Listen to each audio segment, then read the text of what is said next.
नरेश जी थोड़े कार्यकर्ताओं पर गुस्सा करते हैं नहीं, लेकिन वो उनका क्या है, वो अपनी आत्मा अपनी भावनाओं से चलते हैं। अभी उन्होंने एक बहुत अच्छा कार्य करा है, जो बच्चे पिपलोदी में झालावाड़ में जो स्कूल की छत गिरी, दुखद हादसा हुआ, बहुत दुख की बात है हमारे लिए भी, सबके लिए। युवाओं की सोच को देखते हुए तो हमको भी अब सोच बदलनी पड़ेगी और युवाओं का ही साथ देंगे इस बार।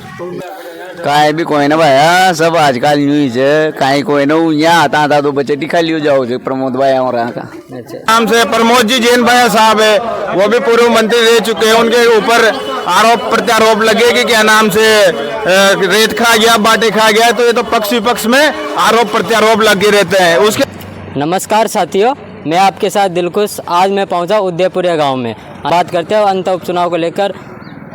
नमस्कार भैया, क्या माहौल है, किसका चल रहा माहौल? माहौल तो सबको ही बराबरी है माहौल तो। अभी यहाँ तो सभी जो की को नाम लिया के की को वोट दें का जरूरी है कि भाई उम्मीद देखो जी, उम्मीद देखो। फिर भी त्रिकोणीय मुकाबला है, कांग्रेस मुकाबला है, तो यहाँ तो उनका भी है, तीनों ही मुकाबले हैं। इसमें तो ऐसी बात नहीं कि भाई एक का ही निकलेगा प्रमोद भाई जीतेगा, यहाँ तो सभी बराबर हैं। फिर भी आपके मन में तो होगा ना कि मन में कहीं जब अपनी या तो कोई खा न सका। किस चीज को लेकर आप वोट करेंगे?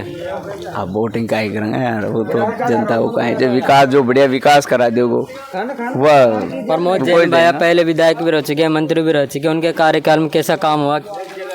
काहे भी कोई ना भाया, सब आजकल न्यूज है, काहे कोई ना यहाँ आता तो बच्चे टिखा लियो जाओ जो प्रमोद भाई और का। अच्छा, बीजेपी से भी मोरपाल सुमन को भी टिकट मिला, वो भी बराबर ही चाल रहे हैं लगभग। उनका क्या माहौल है?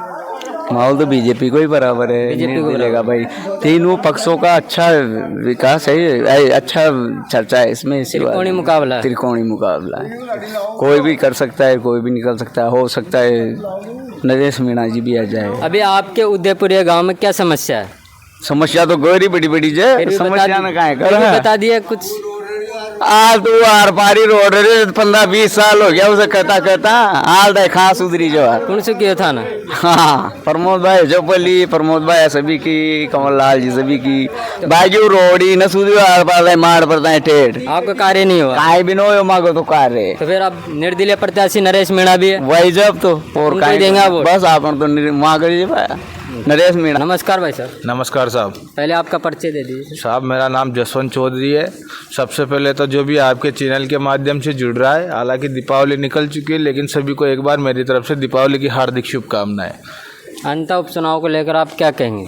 अंता उपचुनाव अच्छा चुनाव हो रहा है, उपचुनाव हो रहा है। राजस्थान में एक ही सीट है जिस पर उपचुनाव हो रहा है। क्या माहौल? माहौल तो त्रिकोणीय श्रृंखला है। विकास के आधार पर वोट देंगे या कैंडिडेट के आधार पर वोट देंगे या सिंबल के अनुसार देंगे वोट? जी ये तो अपनी अपनी विचारधारा है। अभी 11 तारीख को चुनाव होने हैं। 11 तारीख तक मेरे जैसे कितने ही लोग हैं जिनका मन बदलेगा, किधर देंगे किधर नहीं देंगे, किसका व्यक्तित्व अच्छा है। अभी चल रहा है माहौल, तीनों बहुत अच्छे नेता है। नरेश जी अच्छे नेता है, प्रमोद जी अच्छे नेता है, मोरपाल जी अच्छे नेता है। दो के साथ 5 सिंबल है, एक निर्दलीय प्रत्याशी है, बाकी फाइट में तीनों ही है। आपके उदयपुरिया गांव में क्या क्या विकास हुआ है, क्या नहीं हुआ है, क्या समस्या है? देखो समस्या तो जो यहाँ पर हम तो आम जनता है जो नेतागिरी करते हैं, समस्या का भी हो जाने और निदान का भी हो जाने। हम तो वोटर है, हम व्यक्तिगत विचारधारा के आधार पर वोटिंग करते हैं। समस्या तो आपको ही होती है ना गाँव में कि ये समस्या नहीं है हमारे। हमारी समस्या तो हम हमारे स्तर पर सुलझा लेते हैं। बाकी अगर कभी कभार ऐसी जरूरत पड़ती है तो जिसकी सरकार गवर्नमेंट में स्टेट में बैठी रहती है, समस्या का निदान भी वही गवर्नमेंट करती है। ये तो उपचुनाव हुआ है, उपचुनाव में कौन बैठता है, किसका लक चलता है, वो तो बात की बात है। जो ज़्यादा मेहनत करेगा उसकी सीट निकलेगी। जो ज़्यादा मेहनत करेगा उसकी सीट जी निकलेगी। जी। आपको क्या लगता है? जिस त्रिकोणीय श्रृंखला है तीनों को, इस बार क्या है जो 17,000 वोट कहाँ खींच लेगा इससे, क्या नाम से अंतर विधानसभा से 65 या 17,000 वोट जिसके भी आ जाएंगे तीनों में से, मेरे हिसाब से वो चुनाव ले जाएगा अब की बार। वो ले जाए? हाँ। फिर भी लगता है कि क्या आपको कि कौन ले जाएगा? अरे तीनों ही मजबूत कैंडिडेट है, तीनों मजबूत, तीनों बढ़िया शानदार। प्रमोद जैन जी भी शानदार कैंडिडेट है, वो भी पूर्व मंत्री रह चुके हैं, खान एंड गोपाल मंत्री। उसके बाद अभी कमल लाल जी के जाने से उपचुनाव हुआ है, तो मोरपाल जी सुमन है, इधर मालियों के भी वोट ज़्यादा है तो उनकी भी प्रबल दावेदारी है। और नरेश जी भाई साहब है, तो नरेश जी के भी क्या नाम से इधर मीणा समाज का लगभग 30-35 हज़ार वोटिंग है। उसके अलावा सब है, तो तीनों कैंडिडेट अच्छे हैं। जिसके 65-70 हज़ार वोट आएंगे वो चुनाव निकाल के ले जाएगा। प्रमोद जैन भैया पे तो आरोप लग रहा है कि भैया रे भैया खूब खाया। देखो, ये सब अपने अपनी राजनीति फंड रहते हैं। जो आपस में पक्ष विपक्ष रहता है वो एक दूसरे के ऊपर प्रत्यारोप लगाता रहता है। इस चीज़ में हमारा तो देखो कुछ कहना है नहीं, बाकी चुनाव अच्छा होगा। अभी 2.5 साल पहले कंवरपाल जी विधायक थे, कंवरलाल जी। कंवरलाल जी। हाँ, हाँ। तो उनके कार्यकाल में क्या विकास हुआ, क्या नहीं हुआ आपके गाँव? जहाँ साहब हमारा गाँव में तो विकास तो लगभग नला क्यों मना कहें गाय हो बाकी वहाँ के टाइम पूर्ण समय न मिल पाए। वो 2.5 साल में वो चल गया, तो 2.5 साल में वो अपने पद से हट गए। हो सकता है अभी नई पद से जाते तो हो सकता है हमारे गांव में कहीं ना कहीं विकास। ऐसी बात नहीं है, नहीं करवाते सही, लेकिन उनको पूर्णतया समय मिला ही नहीं अपने पद से, तो हुआ तो नहीं है विकास। अब कैसे कहें कि हुआ है। भाई साहब, नमस्कार। क्या माहौल है? लेकिन युवाओं की सोच को अगर देखते हुए तो हमको भी अब सोच बदलनी पड़ेगी और युवाओं का ही साथ देंगे इस बार। युवा देखो, हम नाम न ले रहे, अब युवाओं का मतलब युवाओं के साथ ही रहेंगे। हाँ, युवा तो नरेश मीणा है, निर्दलीय प्रत्याशी। वे कैसे भी आपके हिसाब से कैसे भी ले सकते हो, लेकिन युवाओं का जो जोश देख रहे हैं इधर का एरिया में, तो हम भी ऐसे सोच रहे हैं कि अब की सोच बदलो और युवाओं के साथ रहेंगे। युवाओं के साथ आप तो वो प्रमोद जैन भैया, देखो, हम किसी के बारे में कुछ टिप्पणी नहीं करेंगे। बस क्या क्या कार्य विकास हुए आपके गाँव इसको भी मुझे पता नहीं है, हम कुछ ये भी नहीं, हम तो बस ये बात है कि उपचुनाव है, हम युवाओं की सोच को देखते हुए युवाओं के साथ रहना पसंद करेंगे। युवाओं के साथ इससे और कोई नहीं, हमें किसी का विरोध भी नहीं है किसी पार्टी। नमस्कार भाई साहब। नमस्कार। विकास को वोट देंगे सर। विकास को वोट देंगे। किसने विकास करवाया आपके गांव में? यहाँ तो भैया जी ने करवाया विकास, और किसने करवाया? तो भैया जी के साथ हो आप? हाँ, भैया जी के पे तो आरोप लग रहा है कि भैया रे भैया खूब खाया। ये आरोप तो लगते रहते हैं, सिद्ध करके बताए। आरोप तो लगते रहते हैं, जांच करवाए, है ना, और क्या। आरोप झूठ है आरोप, बिल्कुल। क्या काम करवाया प्रमोद जैन भैया? यहाँ बहुत काम करवाए। यहाँ से यहाँ ऊदपुरिया से मानपुर वाला रोड बनाया, वो पापड़ी से छतरपुरा रोड बनाया, खूब काम करवाए। पिछले 2 साल में कुछ भी काम नहीं हुआ बीजेपी के राज में। नमस्कार भाई साहब। नमस्कार। क्या माहौल है अंतर विधानसभा उपचुनाव को लेकर? साहब यहाँ त्रिकोणीय मुकाबलो जो किस आधार पर वोट करोगे? विकास पार्टी के फिर कैंडिडेट के आधार पर? कैंडिडेट के आधार कौन सा कैंडिडेट पसंद आपको? मोरपाल सुमन बीजेपी की तरफ जा रहे हो आप? जी।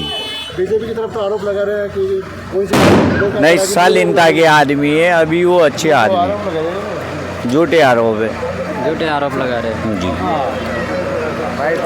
और यहाँ की एक समस्या है सर, ऊदपुरिया गांव की तालाब का कोई पानी की निकासी नहीं है। यहाँ पर बाढ़ ग्रस्त रहते हैं पूरी बारिश में सर। बाढ़ ग्रस्त है। हाँ, पिछली बार मंत्री प्रमोद जैन भैया भी मंत्री भी रह चुके हैं और विधायक भी रह चुके हैं, तो उनके कार्यकाल में कैसा विकास कार्य रहा, कैसा नहीं रहा आपके गाँव में? उनकी गति तो है विकास की तो सर, प्रमोद जैन भाई ये देखिए भाई साहब, ये तो सबकी अपनी अपनी व्यक्तिगत विचारधारा रहती है मतदान को लेकर। लगभग मतदान सभी अपना गुप्त करते हैं, लेकिन जैसे मैं बात करूं, मैं तीनों कैंडिडेट की बात करूंगा आपसे। क्या नाम से प्रमोद जी जैन भैया साहब है, वो भी पूर्व मंत्री रह चुके हैं। उनके ऊपर आरोप प्रत्यारोप लगे कि क्या नाम से रेत खा गया, बाटे खा गया, तो ये तो पक्ष विपक्ष में आरोप प्रत्यारोप लगे रहते हैं। उसके बाद कंवरलाल जी आए, कंवरलाल जी को पूर्णतया समय नहीं मिला। वो भी क्या नाम से राष्ट्रीय पार्टी से है, नेशनल पार्टी से बिलोंग करते थे, लेकिन वो बीच में चले गए। अभी नरेश जी है, तो कुछ लोग बोलते हैं कि क्या नाम से नरेश जी थोड़े कार्यकर्ताओं पर गुस्सा करते हैं। नहीं, लेकिन वो उनका क्या है, वो अपनी आत्मा अपनी भावनाओं से चलते हैं। अभी उन्होंने एक बहुत अच्छा कार्य करा है, जो बच्चे पिपलोदी में झालावाड़ में जो स्कूल की छत गिरी, दुखद हादसा हुआ, बहुत दुख की बात है हमारे लिए भी, सबके लिए भी। तो गवर्नमेंट ने मेरे हिसाब से शायद 11-12 लाख रुपए उनके देकर उनको फ्री कर दिया। उसके बाद क्या नाम से नरेश जी बैठे वहाँ पर हड़ताल पे, तो उनको जेल में डाल दिया गया। लेकिन उसके बाद वो निकले, 14 जन अनशन आमरण अनशन करने की उन्होंने घोषणा करी, लेकिन उनकी तबीयत भी डाउन हो चुकी थी, तो अनशन तोड़वाया। लेकिन उन्होंने उन बच्चों के लिए, मेरे हिसाब से, मेरे को कन्फर्म पता नहीं है, 1 करोड़ ऊपर कुछ समथिंग रुपए इकट्ठे करके उस गरीब परिवार जिनके, मेरे हिसाब से, मैं गया तो नहीं, लेकिन न्यूज़ रिपोर्टिंग में रहने की झोपड़ी भी नहीं थी, तो उन्होंने फिर से पैसे इकट्ठे करके उनको पैसे दिए। तो उनको उनके रहने का आसरा हुआ उनको, हालांकि जो क्षति हुई है उसको कोई भी नहीं लौटा सकता, लेकिन वो आर्थिक सहायता भी उनको बहुत संबल प्रदान करेगी। और त्रिकोणीय श्रृंखला है और लगभग तीनों में से अभी केना, अगर जब भी आप पूरे गांव में निरीक्षण करोगे, केना सुनिश्चित ही नहीं है कि कौन जीतेगा। और मेरा अनुमान है जो पार्टी 70,000 वोट ले जाएगी दोनों में से या निर्दलीय प्रत्याशी में से, वो इस बार अंता विधानसभा का चुनाव जीत जाएगी।